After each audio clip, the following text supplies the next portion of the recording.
ನೋಡಿ, ಆ ರೀತಿ ಏನು ವ್ಯವಸ್ಥೆಗಳು ಸರಿಪಡಿಸಬೇಕು ಅದ್ರ ಕಡೆ ರಾಜ್ಯ ಸರ್ಕಾರನೂ ಕೂಡ ಗಮನಿಸಿ ನಾವು ಕೂಡ ಗಮನಿಸ್ತೇವೆ. ಅದರ ಅರ್ಥ ಜನೌಷಧಿ ಕೇಂದ್ರಗಳನ್ನು ಮುಚ್ಚಾಕಬೇಕು ಅಂತಲ್ಲ. ಹಾಗಾಗಿ ಆ ರೀತಿ ಏನು ಸುಧಾರಣೆಗಳಾಗಬೇಕು ಅದ್ರ ಬಗ್ಗೆ ಕೇಂದ್ರ ಸರ್ಕಾರಕ್ಕೆ ಸಲಹೆ ಕೂಡ ನಾವು ಕೂಡ ಮಾತನಾಡ್ತೇವೆ. ಅದನ್ನು ಬಿಟ್ಬಿಟ್ಟು ನೀವು ಅಲ್ಲಿ ಮೋದಿ ಕಂಡ್ರೆ ಆಗೋದಿಲ್ಲ ಅಂತೇಳಿ ಅದನ್ನು ಮುಚ್ಚಾಕ್ಬಿಡ್ತೇವೆ ಅಂತ ಹೇಳಿದ್ರೆ, ಇವತ್ತು ನ್ಯಾಷನಲ್ ಹೈವೇ ಬಗ್ಗೆ ನಾನು ಸದನದಲ್ಲೂ ಕೂಡ ಮಾತನಾಡ್ತೇನೆ. ಇವತ್ತು ನಮ್ಮ ರಾಜ್ಯದಲ್ಲಿ ನ್ಯಾಷನಲ್ ಹೈವೇ ಇಡೀ ದೇಶದಲ್ಲಿ ಎಲ್ಲ ಕಡೆ ಅಭಿವೃದ್ಧಿ ಆಗ್ತದೆ. ಇವತ್ತು ನಮ್ಮ ರಾಜ್ಯದಲ್ಲಿ ಲ್ಯಾಂಡ್ ಅಕ್ವಿಸಿಷನ್ ಕೂಡ ಸಹಕಾರ ಕೊಡದೆ ಇವತ್ತು ನ್ಯಾಷನಲ್ ಹೈವೇ ಇವತ್ತು ಡೆವಲಪ್ ಆಗ್ತಾಯಿಲ್ಲ ನಮ್ಮ ರಾಜ್ಯದಲ್ಲಿ. ಹಾಗಾಗಿ ಈ ರೀತಿ ಗೋಬೆ ಕೂರಿಸ್ತಕ್ಕಂಥದ್ದು ಆಡಳಿತ ಪಕ್ಷ ಕಾಂಗ್ರೆಸ್ ಅವರಿಗೆ ಭಾಳ ಸುಲಭ.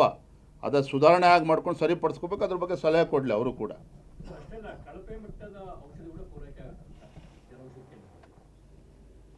ನೋಡಿ, ಯಾವುದು ಕಂಪ್ಲೇಂಟ್ ಇಲ್ಲ.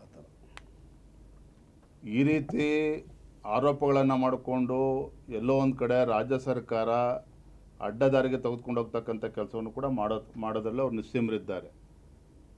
ಇವತ್ತು ಅದರಿಂದ ಹಾಗಾದ್ರೆ ಬಡವರಿಗೆ ಅನುಕೂಲ ಆಗಿದೆ ಅಂತಕ್ಕಂಥದ್ದು ಸತ್ಯ ಅಲ್ವಾಗಾದರೆ.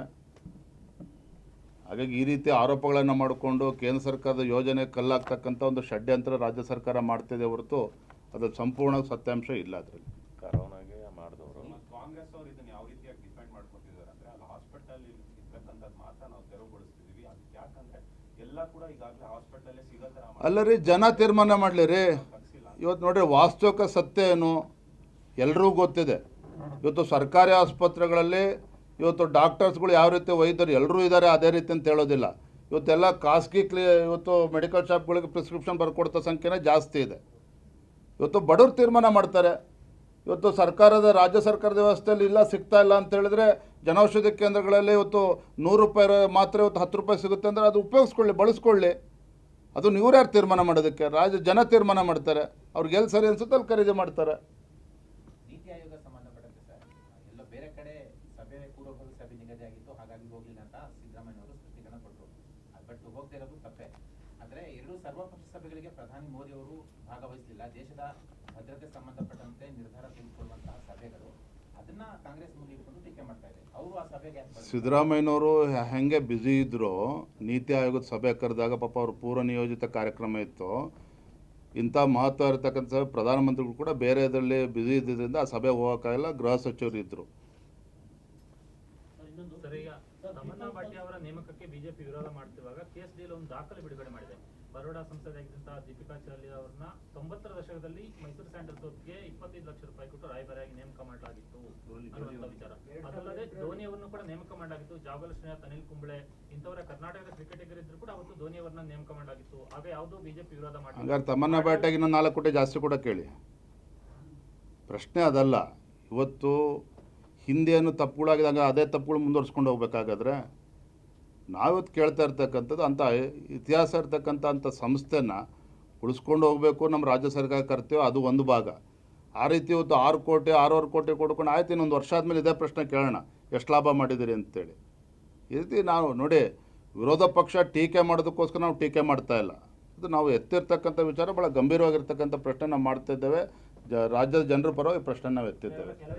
ಕನ್ನಡ ನಟಿಯರನ್ನ ಹಾಕೊಳ್ಬೇಕಾಗಿತ್ತು ಅನ್ನುವಂತ ಮಾತುಗಳನ್ನು ಹೇಳ್ತಾ ಇದ್ದಾರೆ. ಅದೇ ನೀವು ಆಗ್ರಹವ? ಈಗ ಅವರು ಹಾಕಿದ್ದಕ್ಕೆ ಬೇಸರವೋ ಅಥವಾ ಹಣ ಜಾಸ್ತಿ ಕೊಟ್ಟಿದ್ದಕ್ಕೆ ಆಕ್ಷೇಪವ? ಬಿಜೆಪಿ ವಿರೋಧ ಯಾವುದಕ್ಕೆ ಇಲ್ಲಿ?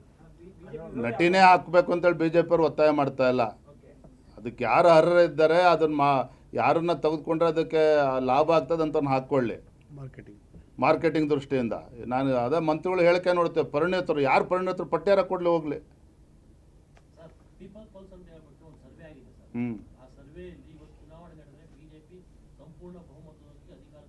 ಅದಕ್ಕೆ ಮಾನನಷ್ಟ ಮೊಕದ್ದಮೆ ಹಾಕಕ್ಕೆ ಹೊರಟಿರೋದವರು. ಏನು ನಾವು ಜನಾಕ್ರೋಶ ಯಾತ್ರೆ ಮಾಡಿದ್ದೀವಿ, ಕಳೆದ 1-2 ತಿಂಗಳಿಂದ ನಿರಂತರವಾಗಿ ರಾಜ್ಯ ಸರ್ಕಾರದ ಬಂಡವಾಳವನ್ನು ಬಯಲೆಳಿತಕ್ಕಂಥ ಕೆಲಸ ನಾವು ಯಶಸ್ವಿಯಾಗಿ ಮಾಡ್ಕೊಂಡು ಬಂದ್ವಿ. ಇದಕ್ಕೆ ಇವತ್ತು ಹೆದರ್ಕೊಂಡು ರಾಜ್ಯ ಸರ್ಕಾರ ನಮ್ಮನ್ನು ಬೆದರಿಸ್ತಕ್ಕಂಥ ಕೆಲಸಕ್ಕೆ ಕೈ ಹಾಕ್ತಾ ಇದ್ದಾರೆ.